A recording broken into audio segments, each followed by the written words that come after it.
Thank you very much, Presiding Officer. None of these roads directly affect my constituency, but I recognise the importance of road infrastructure development. The fact that roads, and also a road such as the Aberdeen Western Peripheral Route, procrastinated on by Labour and the Tories alike, but delivered by the SNP, are either being developed or have been developed, suggests to me and to many others the complete lack of road infrastructure investment there was in the country. It also provides for me yet another example as to why the Union does not work for Scotland.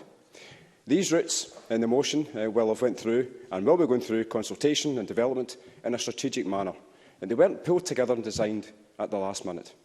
Quite rightly, however, every project should always be scrutinised as it's been developed and also delivered. That happened in the Chamber with the AWPR and also the Queensferry Crossing, to name just two examples.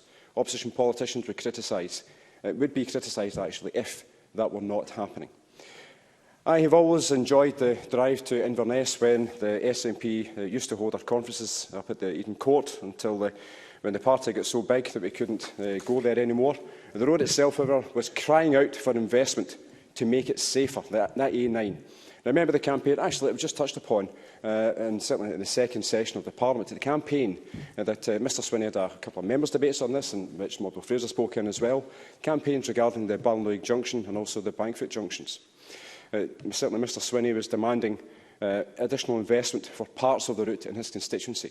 These weren't for the sake of it, but these were for safety measures, particularly as tourist fatalities had occurred on the A9. Now, thankfully, that investment did happen. Presiding Officer, the landscape on road infrastructure investment is changing. It's absolutely imperative that we need to balance the extensive changes required to meet a target of net zero greenhouse gas emissions with our duty to ensure that Scotland has a high-quality infrastructure to meet the needs of all of our residents, businesses and also visitors. That's why the Scottish Government is continuing to work on the programme of trunk road improvement schemes to improve resilience, safety and deliver sustainable, inclusive growth for the people of Scotland. Scotland's National Transport Strategy, the NTS2, sets out future investment in Scotland's transport network. Now, these actions reinforce the commitment to sustainable travel and also investment in the right places. I only have up to 4 minutes, I'm sorry. The Scottish Government is also setting out proposals for future investment in the Scottish road network through the forthcoming recommendations from the Strategic Transport Projects Review. The Scottish Government will also continue to progress its programme of trunk road improvements to improve that resilience. The Chamber needs to remember that transport is devolved to Holyrood, and the Tories should respect that. If they want to be helpful, if they genuinely want to be helpful, they should join us in calling for the UK Government to deliver the funding needed to determine our spending priorities. The Scottish Government has always sought to engage constructively with the UK Government, for example in cross-border rail and a shared desire for HS2 to serve Scotland. The Tories might not be too happy to hear that, but the so-called Union Connectivity Review is more like an echo chamber. This UK Government initiative was established with no discussion at all on meaningful engagement with Scotland, Wales and Northern Ireland. It's more akin to Danish Telt from London.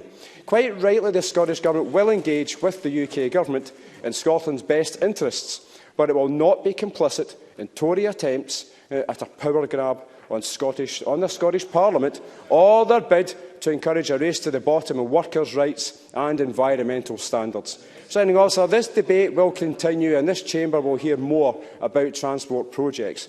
And certainly delivering any transport project strategically with the safety of paramount importance, delivering for the climate emergency and making communities more sustainable can only be done through a mechanism such as STPR2. Thank you very much.